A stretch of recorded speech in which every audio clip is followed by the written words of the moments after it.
नमस्कार दोस्तों।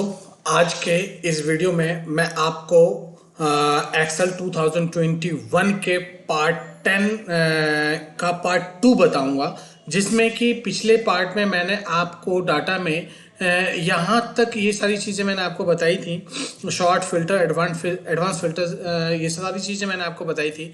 आज के वीडियो में मैं टेक्स्ट टू कॉलम से आपको बताऊंगा। उम्मीद करता हूँ कि आप लोग इसको ध्यान से देखेंगे कि इसमें मैं क्या क्या बताने वाला हूँ। बहुत ही इंपॉर्टेंट टॉपिक होने वाला है, इसलिए आप लोग इसको बहुत ध्यान से देखें, जिससे कि ये सारी चीज़ें आपको आ सकें। और मैंने बहुत सारे एग्जाम्पल्स आपके लिए तैयार करके रखा हुआ है, जिससे कि इन एग्जाम्पल्स की मदद से मैं आपको इसको समझा सकूं कि किस तरीके से आप एक्सेल में अच्छी तरीके से नए टॉपिक पे मैं आपको बताऊं और आप इस चीज़ को अच्छी तरीके से समझ सकें। देखिए तो दोस्तों, एक्सेल जो होता है वो एक प्रैक्टिस की चीज़ है, और जितना ही आप प्रैक्टिस करेंगे उतना ही आपको ये चीज़ आएगा। तो मैं संजय कुमार शुरू करता हूं वीडियो, जिसमें कि डाटा टैब का पार्ट 2 मैं आपको बताने जा रहा हूं। इसमें सबसे पहले आता है दोस्तों text to column. Text to column क्या होता है दोस्तों? यहाँ पे देखिए, जैसे कि हमने यहाँ पे कुछ नाम लिखा हुआ है, और यहाँ पे नाम में आप देखते हैं कि आपका नाम जो है वो नेम 1 नेम 2 है। जैसे कि सुशील कुमार, यहाँ पे आप देखिए कि यहाँ पे क्या दिखा रहा है आपको, सुशील कुमार दिखा रहा है। तो सुशील कुमार क्या होता है? सुशील कुमार होता है कि यहाँ पे सुशील जो है वो फर्स्ट नेम हो गया, और दूसरा जो है कुमार जो है वो यहाँ पे सेकंड नेम हो गया। ये देख रहे हैं आप। तो यहाँ पे आप देख सकते हैं कि इस तरीके से मैं चाहता हूं कि ये सुशील और कुमार अलग अलग डिवाइड हो जाए। तो उसके लिए मुझे क्या करना होगा? उसके लिए मुझे यूज करना होगा टेक्स्ट टू कॉलम। तो देखिए दोस्तों, टेक्स्ट टू कॉलम के लिए मैंने यहां से लेकर के इसको सिलेक्ट किया, और यहां सिलेक्ट करने के बाद आप यहां जाइए टेक्स्ट टू कॉलम के अंदर। टेक्स्ट टू कॉलम में जाइए, और यहाँ पे देखिए, यहाँ पे है डिलिमिटेड। क्या दिखा रहा है आपको? डिलिमिटेड। इस डिलिमिटेड पे आपको क्लिक करना है, और क्लिक करके आपको यहाँ से नेक्स्ट करना है। यहाँ पे देखिए दोस्तों, यहाँ पे जो ऑप्शन आ रहा है, इस ऑप्शन में सबसे पहला है टैब। इस डेटा में हमने कहीं पे भी टैब यूज नहीं किया है, तो इसको हटा लीजिए। कहीं पे हमने सेमीकोलन यूज नहीं किया है, कहीं कॉमा यूज नहीं किया है, अदर्स कुछ सिंबल्स नहीं है। इसके अंदर जो यूज है वो सिर्फ और सिर्फ स्पेस यूज है।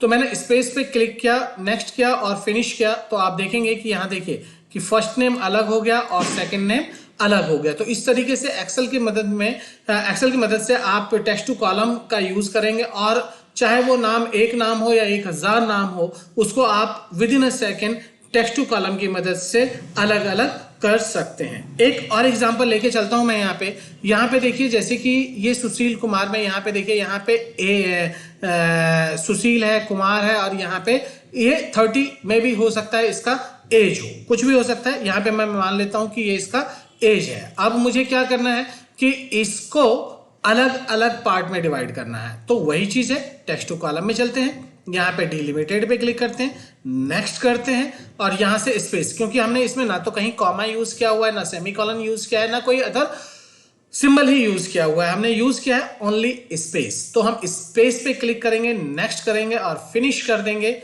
ये देखिए, इसने अलग अलग आपके डेटा को टेक्स्ट टू कॉलम में कन्वर्ट करके दे दिया है। उम्मीद करता हूं आपको पसंद आया होगा text to column.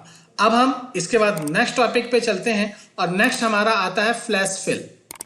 Flash fill मैंने आपको पहले वीडियो में भी बताया हुआ है, और एक बार फिर बताने जा रहा हूं दोस्तों कि फ्लैश फिल क्या होता है।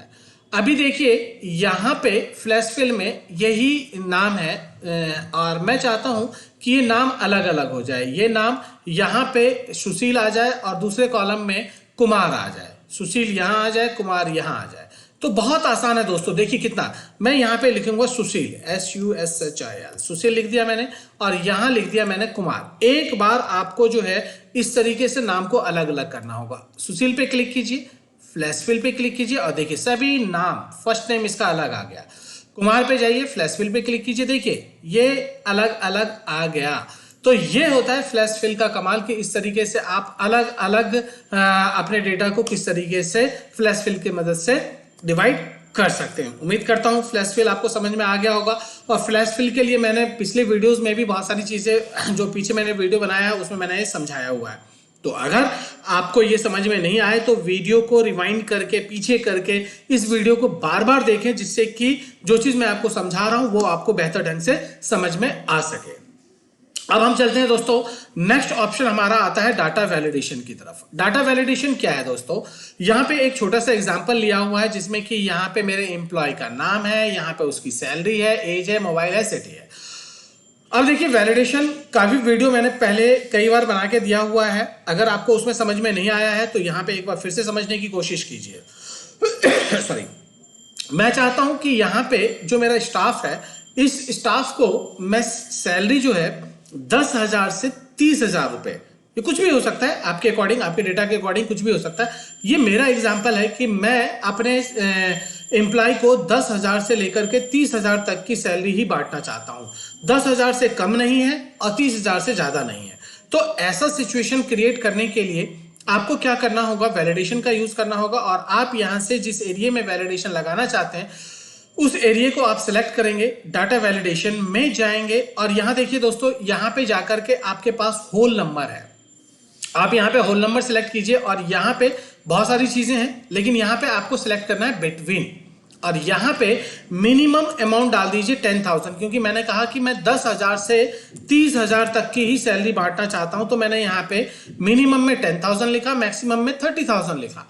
और यहां पे मैं चाहता हूं कि जब आप इस सैलरी के अंदर कोई एंट्री करने जाएं तो आपको वो ऑटोमेटिकली दिखा दे कि भाई आपको सैलरी कहां से कहां की डालनी है, जिससे कि आप कंफ्यूज ना हो। तो इनपुट मैसेज में गए, ये इनपुट मैसेज में गए और टाइटल में डाल दिया मैंने प्लीज एंटर, कुछ भी डाल सकते हैं आप, प्लीज एंटर, हाँ 10,000 to 30,000 ओनली, मैंने ये मैसेज डाल दिया।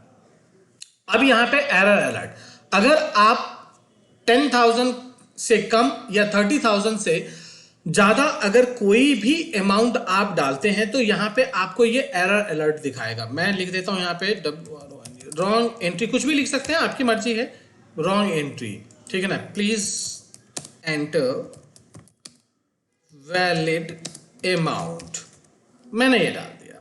डालने के बाद अब हम क्या देखते हैं, अब हम यहां पे इसको ओके कर देते हैं, ओके कीजिए। अब देखिए यहां से जो ही आप इसमें जाएंगे तो आपको ये एक मैसेज दिखाएगा, जो ये मैसेज दिखा रहा है कि भाई आपको 10,000 से 10,000 10 to 30,000 डालना है। अब यहाँ पे आपने 10,000 डाला, एक्सेप्टेड है।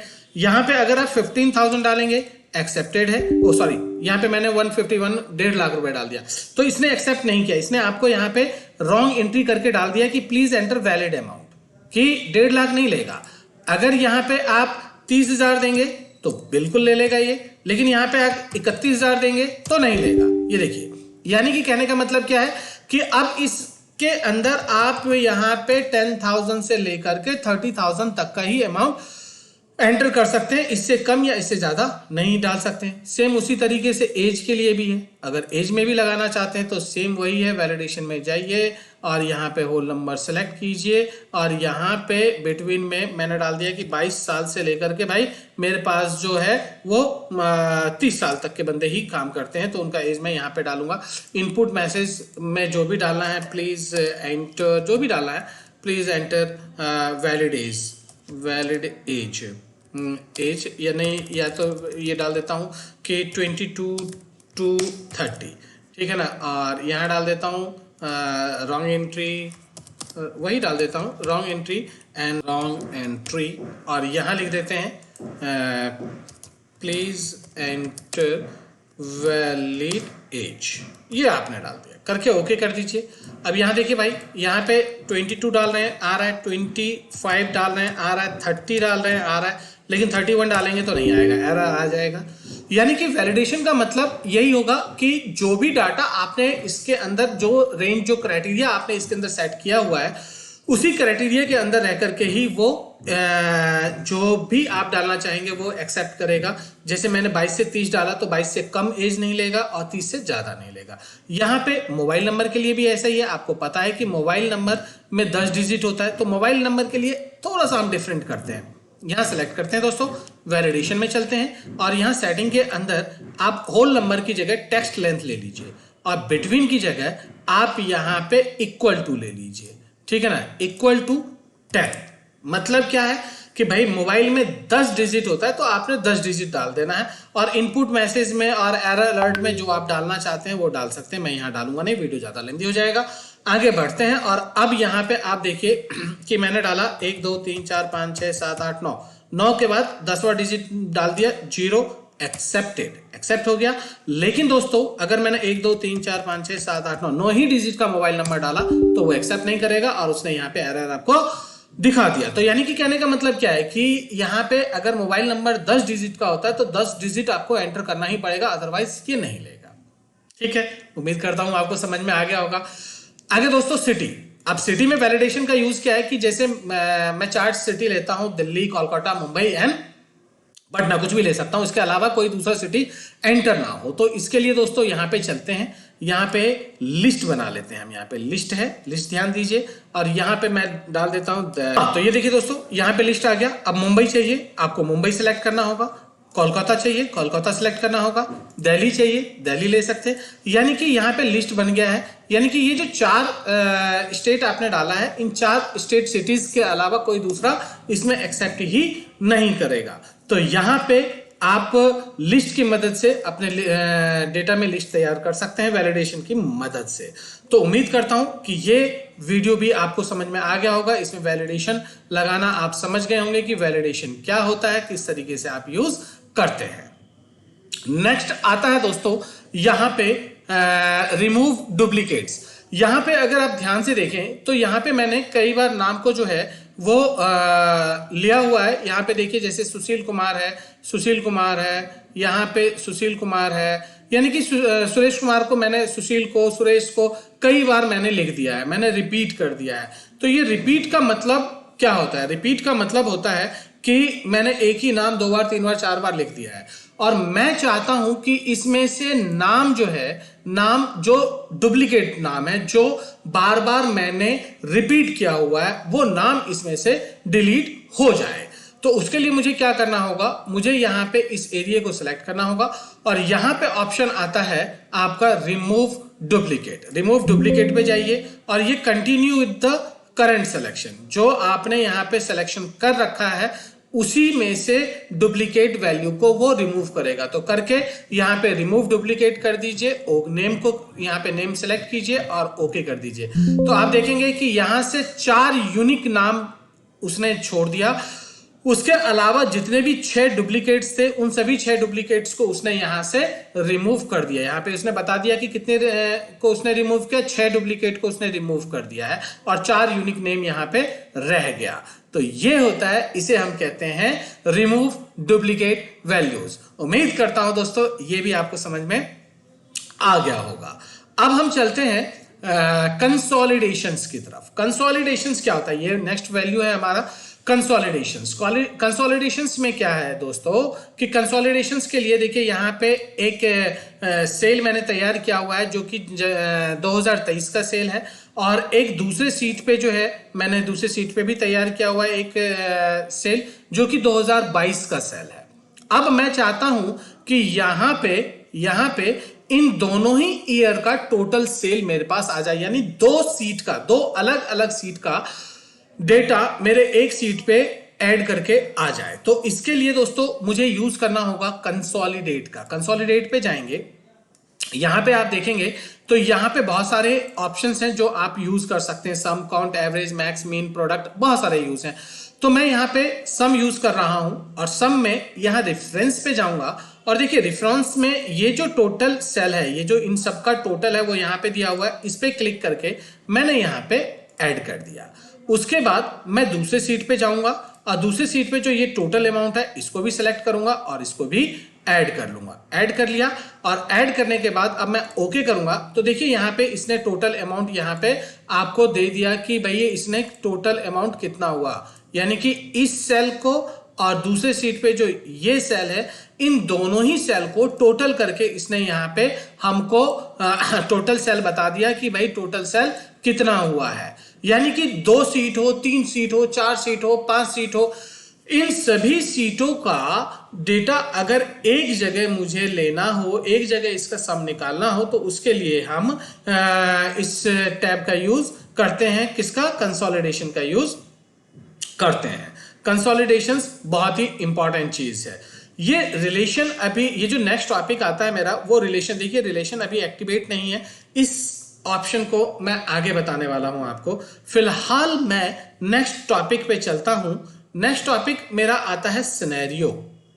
बहुत ध्यान से देखिएगा दोस्तों कि सिनेरियो क्या होता है। अभी मैं आपको समझाने की कोशिश करता हूं कि अकॉर्डिंग टू डेटा, जो डेटा मैंने बनाया हुआ है उस डेटा में देखिए यहाँ पे मेरे ऑफिस का खर्चा है कि भाई मैं महीने में इंटरनेट का बिल 3,000 देता हूँ, इलेक्ट्रिक बिल 6,000 देता हूँ, स्टाफ की सैलरी मैं 60,000 देता हूँ, ऑफिस का रेंट 15,000 देता हूँ, अदर एक्सपेंसेस 8,000 देता हूँ, और यहाँ पे टोटल जो एक्सपेंस दिखा रहा है वो 9,200 टोटल एक्सपेंस है। ये जो टोटल एक्सपेंस है, मैं इस एक्सपेंस को एडजस्ट करना चाहता हूं, कम करना चाहता हूं। तो कम करने के लिए मैं यहां से भी कम कर सकता हूं, लेकिन मैं बार बार इस तरीके से अगर बनाऊंगा तो कहीं ना कहीं एडजस्टमेंट नहीं होगा। तो मैं एक नए तरीके से आपको दिखाना चाहता हूं कि किस तरीके से हम इसका यूज करते हैं।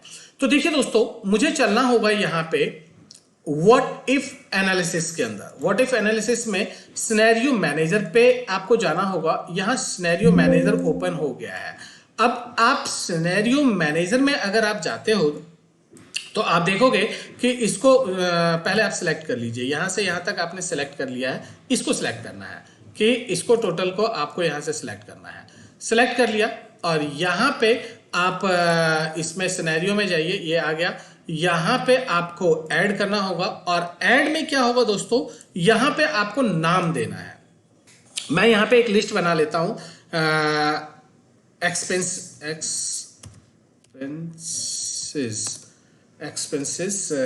सिनेरियो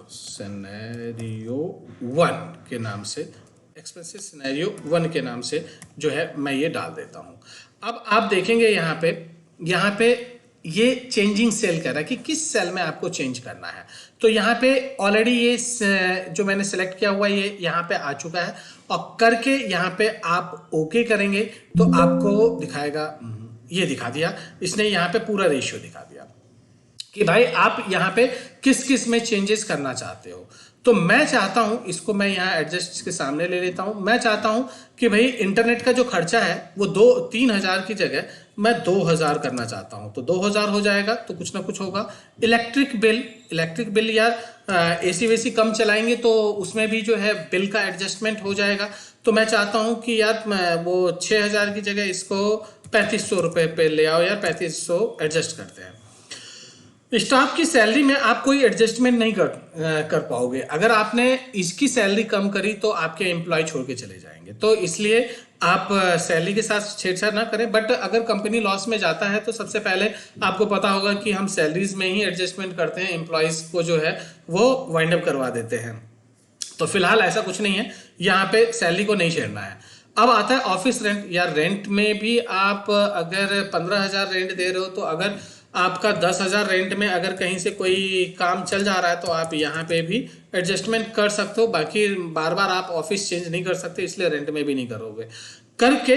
और उसके बाद अदर एक्सपेंसेस तो हम कर ही सकते हैं। जो छोटे मोटे मेरे खर्चे होते हैं उन छोटे मोटे खर्चों को तो मैं कम कर ही सकता हूँ। यार 8,000 है, इसको कम करो यार, 5,000 कर दिया करके आप यहाँ पे ऐड कर दीजिए। ऐड कर देंगे। अब दूसरा एक्सपेंस करते हैं, दूसरा ले लेते हैं कि एक्सपेंसेस सिनेरियो 2 ले लेते हैं। और यहाँ पे रेंज इसने ले ही लिया है और यहाँ पे ओके करते हैं। यहाँ ओके कीजिए, यहाँ देखिए लिस्ट दिखा दिया। अब यार इंटरनेट का खर्चा मैं और कम करना चाहता हूँ कि मैं 1,000 करता हूँ। और यहाँ पे इलेक्ट्रिक बिल को मैं और कम करके यार 3,000 करता हूँ, ठीक है। और सैलरी नहीं छेड़ेंगे। और ऑफिस रेंट 15,000 से मैंने 10,000 कर ही दिया था तो 10,000 ही रहने देते हैं। और यहाँ पे अदर एक्सपेंसेस को मैं 2,000 कर देता हूँ। करने के बाद आप ऐड करेंगे, ये दूसरा ऐड हो गया। अब यहाँ पे इसको कैंसिल करिए। अब यहाँ पे देखिए दोस्तों, यहाँ पे सिनेरियो 1 सिनेरियो 2 आ गया। सिनेरियो 1 पे क्लिक करके आप शो करेंगे तो देखिए आपका यहाँ पे सिनेरियो देखिए, जो सिनेरियो 1 में जो भी आपने अमाउंट एडजस्ट किया था उस अमाउंट के अकॉर्डिंग यहाँ पे उसने एडजस्टमेंट कर दिया। अगर आप सिनेरियो 2 करेंगे तो सिनेरियो 2 के अकॉर्डिंग एडजस्टमेंट हो रहा है, तो ऑटोमेटिकली वैल्यू जो है वो यहाँ पे कम ज़्यादा आपका हो जाएगा। ये देखिए हो गया ना, ये देखिए सिनेरियो 2 पे क्लिक कीजिए, यहाँ देखिए आप यहाँ पे अगर आप देखेंगे तो देखिए वैल्यू देखिए 2000 की जगह अगर मैं सिनेरियो पे क्लिक करता हूँ और यहाँ पे शो करता हूँ तो आप देखिए 2000 की जगह 1000 हो गया 3000। और अगर मैं यहाँ से इसको कम करूँगा तो भी ये इस तरीके से कम ज़्यादा हो जाता है। ये देखिए सिनेरियो 1 के अकॉर्डिंग सिनेरियो 1 एडजस्ट हो जाएगा। यहाँ पे देखिए बिल आपका 2000 का है, 35 का है, 10,000 का, 5,000 का, इस पे जाएंगे और शो करेंगे तो यहाँ पे 2000, यानी कि इस तरीके से आप सिनेरियो का यूज कर सकते हैं। क्या कर सकते हैं? इस तरीके से सिनेरियो का यूज आप कर सकते हैं। बहुत ही इंपॉर्टेंट चीज है। अब यहाँ पे अगर आप इसको अलग दिखाना चाहते हैं तो समरी पे चलिए और यहाँ पे सिनेरियो समरी करके आप ओके कर देंगे तो आप देखेंगे कि एक अलग सा सीट बना करके उसने सारा रिपोर्ट यहाँ पे आपको दिखा दिया है। अब देखिए दोस्तों, यहाँ पे जो ये सेल का एड्रेस दिखा रहा है, अगर मुझे ये सेल एड्रेस नहीं चाहिए, अगर मुझे इस सेल की जगह नाम चाहिए तो मैं क्या करता हूँ, नाम देता हूँ, इसको डिलीट करते हैं फिलहाल और फिर से मैं यहीं जाता हूँ और यहाँ पे हर एक सेल को यहाँ पे नाम दे देते हैं। जैसे यहाँ पे क्लिक करो और यहाँ पे नाम क्या है, इंटरनेट। आप एंटर कर दीजिए। एंटर करना जरूरी है दोस्तों। इस सेल का नाम क्या है, इलेक्ट्रिक बिल, तो इलेक्ट्रिक स्पेस नहीं दे, सॉरी, यहाँ पे क्लिक कीजिए और ओहो गलत हो गया। यहाँ पे क्लिक करके यहाँ पे आप लिखिए इलेक्ट्रिक, स्पेस नहीं दे सकते, अंडरस्कोर लगाइए और यहाँ पे बिल लिखिए, एंटर कीजिए। फिर यहाँ पे आप क्लिक कीजिए, यहाँ पे स्टाफ सैलरी है तो STAFF स्टाफ, ओहो, यहाँ पे क्लिक करके आपको यहाँ जाना होगा, यहाँ लिखना होगा स्टाफ अंडरस्कोर सैलरी। इस तरीके से आप नाम दे सकते हैं, एंटर कीजिए। इस तरीके से आप यहाँ आएंगे और यहाँ क्लिक करिए और यहाँ पे है ऑफिस रेंट,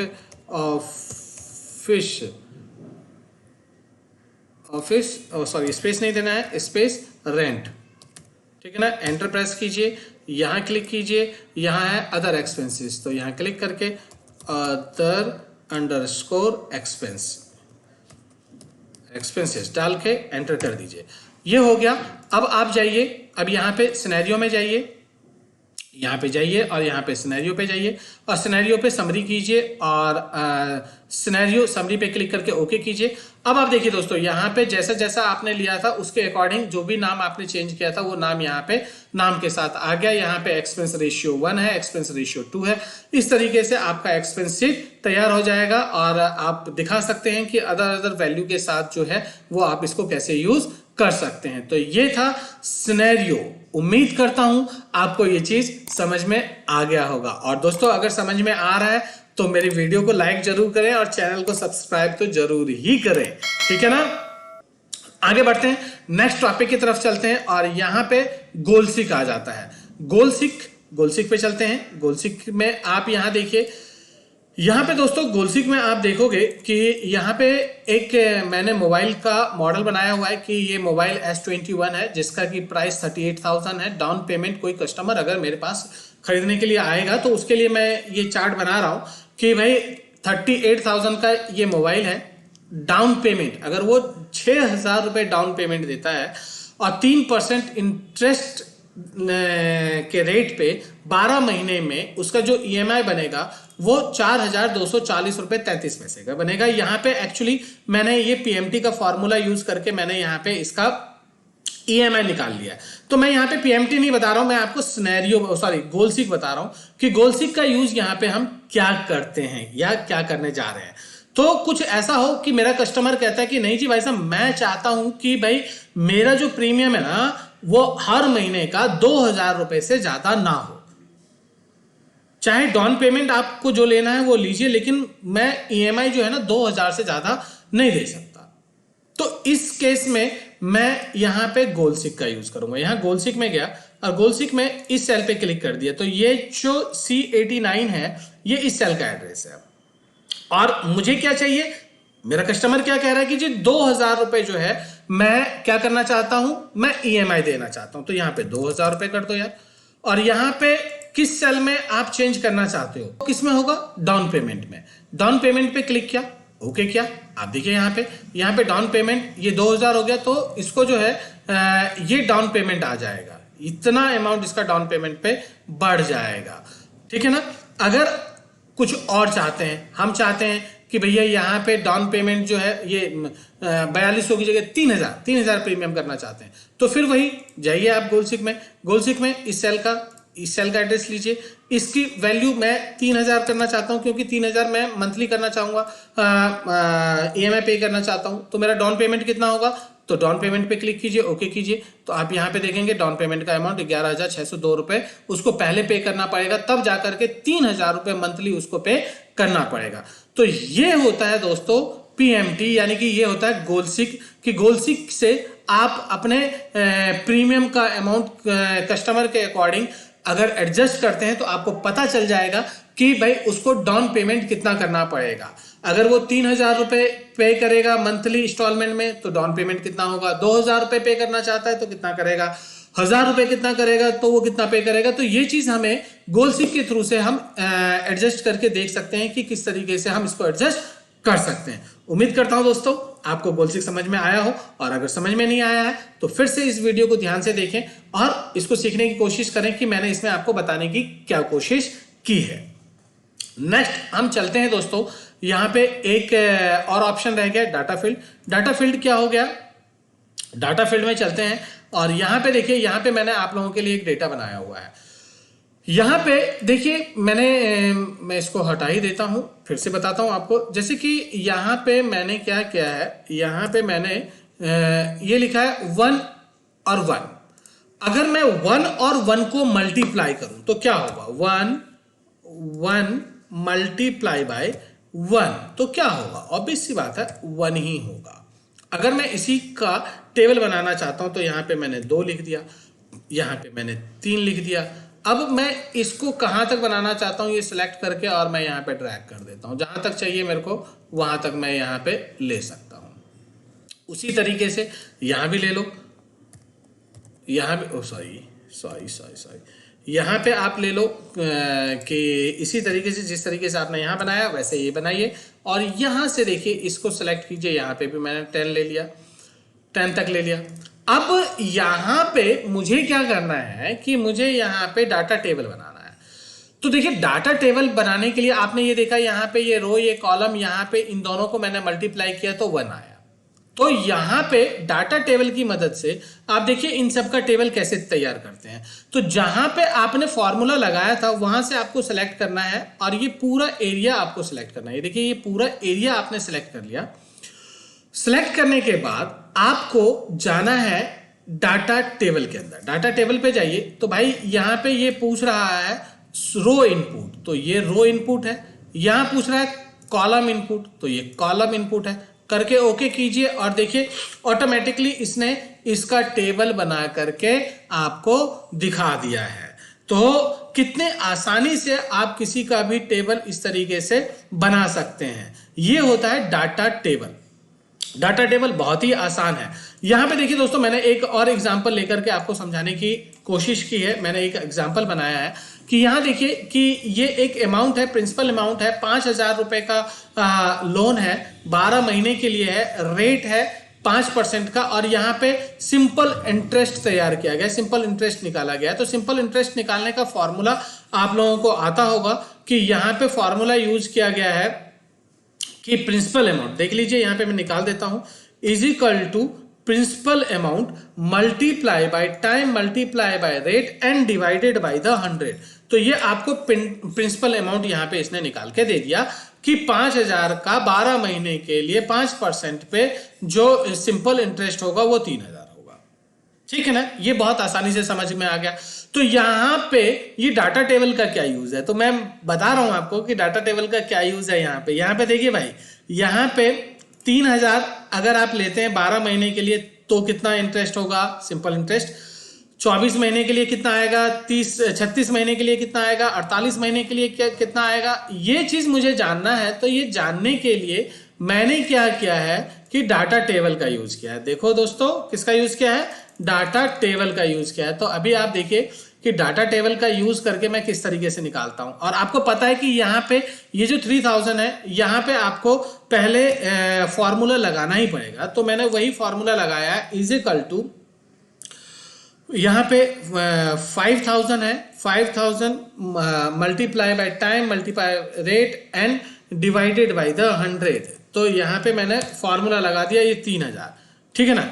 अब 3000 का 12, 24, 36 और 48 महीने के लिए निकालेंगे। 10,000 का निकालेंगे, 30,000 का निकालेंगे, 40,000 का निकालेंगे। तो इसके लिए आपको क्या करना होगा, इस एरिया को आपको सेलेक्ट करना है। यहाँ पे आपको डाटा फील्ड में जा करके और यहाँ पे डाटा टेबल में जाना है। यहाँ पे आपको क्या करना है, यहाँ पे इनपुट रो के अंदर अमाउंट लेना है और कॉलम के अंदर टाइम लेना है, क्योंकि आपने इसी के अकॉर्डिंग बनाया है। करके ओके कर देना है। देखिए यहाँ पे इसने सबका बना करके दे दिया। यहाँ से टेबल को एडजस्ट कर लीजिए, थोड़ा सा ये एडजस्ट कर लेंगे, ये आ जाएगा।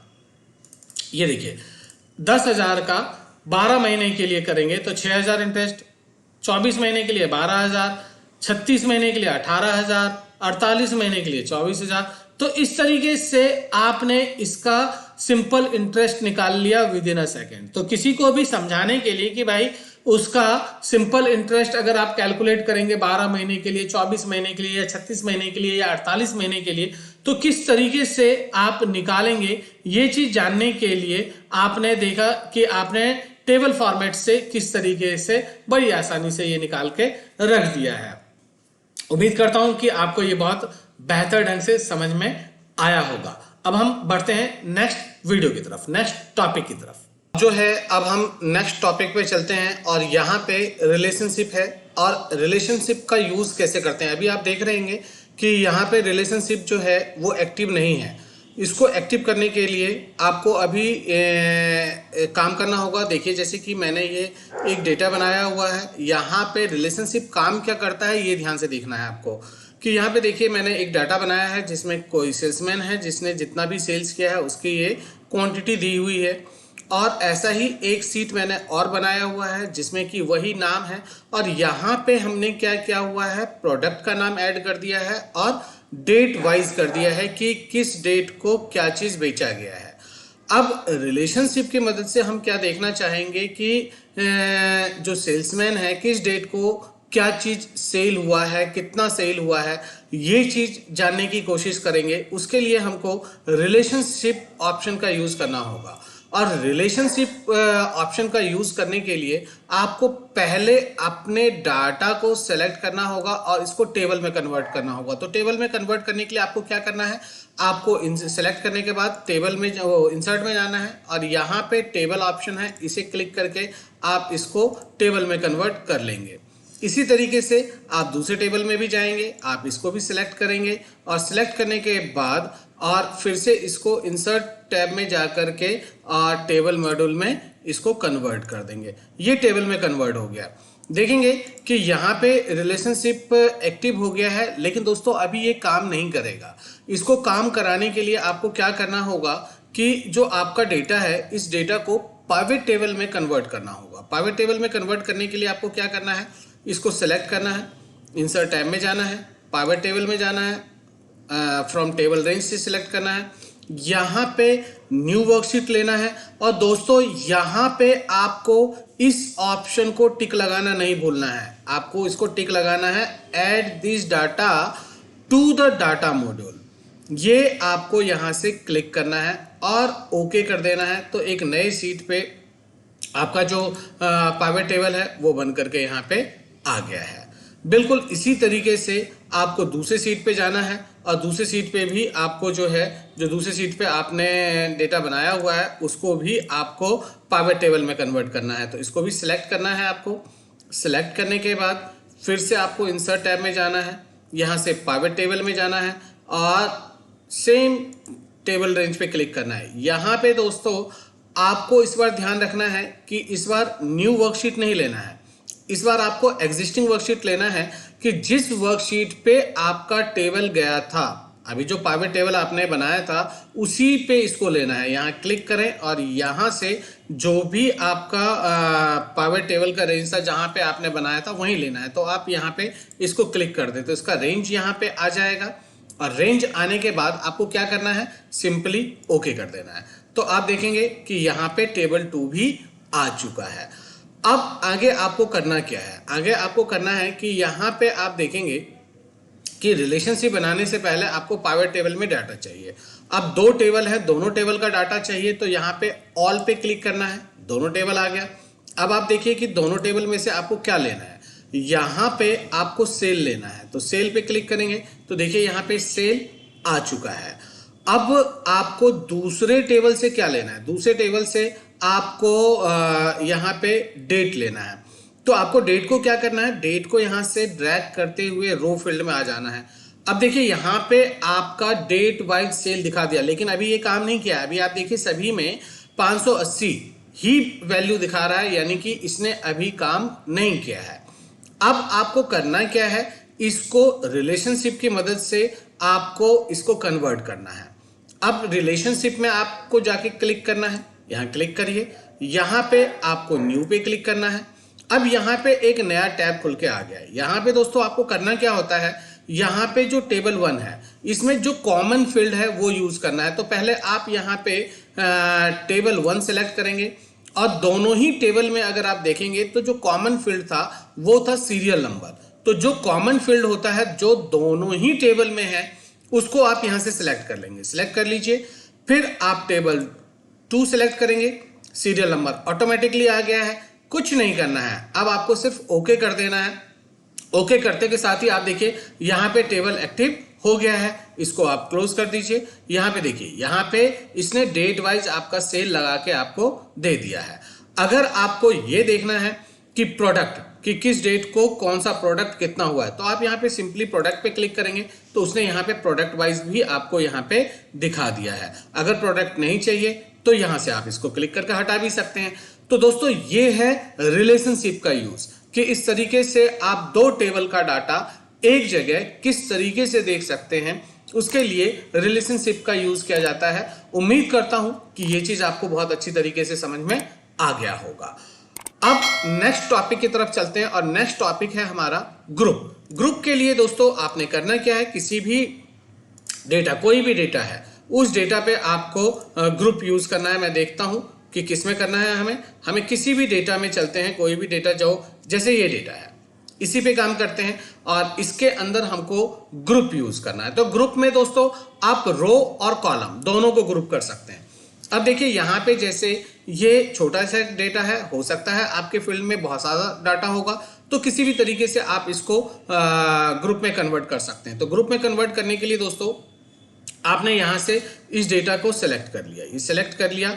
अब मुझे इन दोनों ही को एक ग्रुप में कन्वर्ट करना है, तीनों को कर सकते हैं, और भी लंबा डाटा होगा उसको भी आप कर सकते हैं। फिलहाल मैं सिर्फ दो कॉलम को आपको ग्रुप करके दिखाता हूं। अब यहाँ पे मैं ग्रुप में गया और यहाँ से आपने ग्रुप कर दिया। ग्रुप किसको करना है, कॉलम को करना है। कॉलम पे गए और ओके कर दिया। अब आप देखेंगे यहाँ पे कि ये माइनस का यहाँ पे निशान आ गया है। अगर आप माइनस पे क्लिक करेंगे तो देखिए यहाँ से ये डेटा ग्रुप होकर के हाइड हो गया है, और आप अपना नया काम यहाँ से स्टार्ट कर सकते हैं। इस तरीके से चाहे आपका काम कितना ही बड़ा क्यों ना हो, और वो काम को अगर आपको एक ही सीट पे करना है तो आप अपने डेटा को ग्रुप करके उसको हाइड कर सकते हैं। अब प्लस पे क्लिक करेंगे, दोबारा अनहाइड हो जाएगा, और ये आपको दिखाएगा। माइनस पे क्लिक करेंगे, हाइड हो जाएगा, ग्रुप हाइड हो जाता है। और अगर आपका काम हो जाए इस तरीके से और आपको फिर अनग्रुप करना है, तो उसी तरीके से आप इसको सिलेक्ट कर लेंगे। सिलेक्ट करने के बाद आपको फिर से ग्रुप में जाना है, और यहाँ पे अनग्रुप ऑप्शन है, यहाँ पे अनग्रुप कर दीजिए। वो पूछेगा किसको अनग्रुप करना है, आपको कॉलम को करना है, क्योंकि कॉलम को आपने ग्रुप किया था। कॉलम पे कीजिए और ओके करके आपने उसको अनग्रुप कर दिया। तो इस तरीके से दोस्तों आप कॉलम को ग्रुप में कन्वर्ट कर सकते हैं, और इसी तरीके से आप रो को भी कर सकते हैं। सपोज दैट कि मुझे इन सभी फील्ड को ग्रुप में कन्वर्ट करना है, तो मैंने इसको सिलेक्ट किया। अब यहाँ पे ग्रुप में गया और यहाँ से ग्रुप करूंगा। इस बार मैं किसको करूंगा, रो को। पहले मैंने किसको किया था, कॉलम को। तो इस बार आप रो को कीजिए, ओके कीजिए, और यहाँ पे भी ये प्लस माइनस का निशान आएगा, यहाँ माइनस कीजिए। देखिए आपका पूरा डेटा जो है इसके अंदर हाइड हो चुका है, और आप अपना नया काम यहाँ से स्टार्ट कर सकते हैं। तो इस तरीके से आप अपने डेटा को ग्रुप में कन्वर्ट कर सकते हैं। और अगर आप इसको भी अनग्रुप करना चाहते हैं तो अनग्रुप करने के लिए सेम इसको आपने यहाँ से सिलेक्ट कर लिया। सिलेक्ट करने के बाद अनग्रुप में जाइए, अनग्रुप कीजिए। किसको अनग्रुप करना है? तो रो को करना है। रो पे क्लिक करके ओके कर दीजिए, तो आपका डेटा अनग्रुप हो गया है। तो उम्मीद करता हूं दोस्तों ये चीज आपको समझ में आया होगा। और अब हम अपने नेक्स्ट टॉपिक सब टोटल की तरफ चल रहे हैं। दोस्तों सब टोटल एक बहुत ही इंपॉर्टेंट ऑप्शन है और ये सब टोटल मैंने फॉर्मूले से भी आपको समझाया हुआ है। यहाँ पे मैं इस ऑप्शन के थ्रू से सब टोटल समझाने जा रहा हूं। इसको बड़ा ध्यान से देखिए कि सब टोटल का यूज आप करते क्या है, कैसे हैं। सब टोटल का यूज आप बहुत बड़े लार्ज डेटा पे भी कर सकते हैं। हालांकि एग्जांपल के लिए, समझाने के लिए मैंने यहाँ पे एक छोटा सा टेबल बनाया हुआ है कि यहाँ पे मेरा कुछ स्टूडेंट्स है जिन्होंने अलग अलग फील्ड में एडमिशन लिया है। अब मुझे जानना है कि किस फील्ड में कितने स्टूडेंट ने एडमिशन लिया है। तो ये मैंने काउंट के फार्मूले में भी आपको समझाया है कि काउंट के फार्मूले से भी आप इसको निकाल सकते हैं। लेकिन अगर आप यहाँ पे सब टोटल की मदद से जानना चाहते हैं तो सब टोटल की मदद से जानने के लिए दोस्तों आपको क्या करना है, पहले इस डेटा को सिलेक्ट कर लेना है। उसके बाद यहाँ पे शॉर्ट ऑप्शन है, आपको इस डेटा को शॉर्ट में जाना है। यहां से आप देखिए जो आपको किसको शॉर्ट करना है, आपको कोर्स को शॉर्ट करना है। जो हेडिंग है, हेडिंग यहां दिखाएगा, तो मेरे को कोर्स को शॉर्ट करना है। मैंने कोर्स सेलेक्ट किया।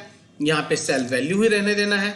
यहाँ पे A to Z के फॉर्मेट में मुझे लगाना है। यहाँ सेलेक्ट करके आपने ओके कर देना है। तो ये देखिए यहाँ पे आपका सारा डाटा शॉर्ट हो चुका है। अब आपको करना क्या है, अब आपको सब टोटल में जाना है। सब टोटल में जाने के बाद यहाँ देखिए, यहाँ पे आपके जो डेटा के अंदर जो भी हेडिंग होती है वो हेडिंग आ जाता है। तो यहाँ पे आपको कोर्स को सिलेक्ट करना है और दोस्तों फीस के साथ यहाँ पे कोर्स सिलेक्ट करके आप इसको ओके कर देंगे। तो देखिए यहाँ पे इस तरीके से डेटा इसने दिखा दिया। लेकिन इसमें अगर थोड़ा सा मॉडिफाई कर लें, यहाँ से कोर्स हटा करके आप अब ओके करते हैं तो अब देखिए अब कैसे दिखाएगा। अब इसने आपके डाटा को इस तरीके से दिखा दिया कि किस तरीके से आपका डेटा आ रहा है। तो यहाँ पे सब टोटल का यूज इस तरीके से है, जैसा भी आप मॉडिफाई करना चाहेंगे। यहाँ पे सम है, अगर मैं काउंट करना चाहता हूं तो मैं काउंट करूंगा, कोर्स पे क्लिक करूंगा, ओके करूंगा। अब देखिए यहाँ पे इसने पूरी तरीके से मेरे डेटा को काउंट में कन्वर्ट कर दिया है। अब यहाँ पे देखिए, यहाँ पे BCA है। BCA में कितने स्टूडेंट ने एडमिशन लिया है? 4 ने लिया है। MCA में कितने ने लिया है? 3 ने लिया है। PGDCA में कितने ने लिया है? 3 ने लिया है। टोटल स्टूडेंट्स कितने हैं जिन्होंने एडमिशन लिया है? तो 10 स्टूडेंट ने यहाँ पे एडमिशन लिया है। तो इस तरीके से चाहे डेटा कितना ही लार्ज क्यों नहीं है, आप सब टोटल की मदद से आप इसको इस तरीके से कैटेगरीज वाइज आप अपने डेटा को कन्वर्ट कर सकते हैं। उम्मीद करता हूं कि ये डेटा फील्ड आपको समझाने में मैं कामयाब रहा हूं और आपको ये वीडियो पसंद भी आया होगा। अगर आपको ये वीडियो पसंद आया है तो मेरे वीडियो को लाइक करना ना भूलें, चैनल को सब्सक्राइब करना ना भूलें और वीडियोस को दोस्तों में शेयर करना ना भूलें। अब हम मिलते हैं रिव्यू टैब में नेक्स्ट वीडियो में। तब तक थैंक यू।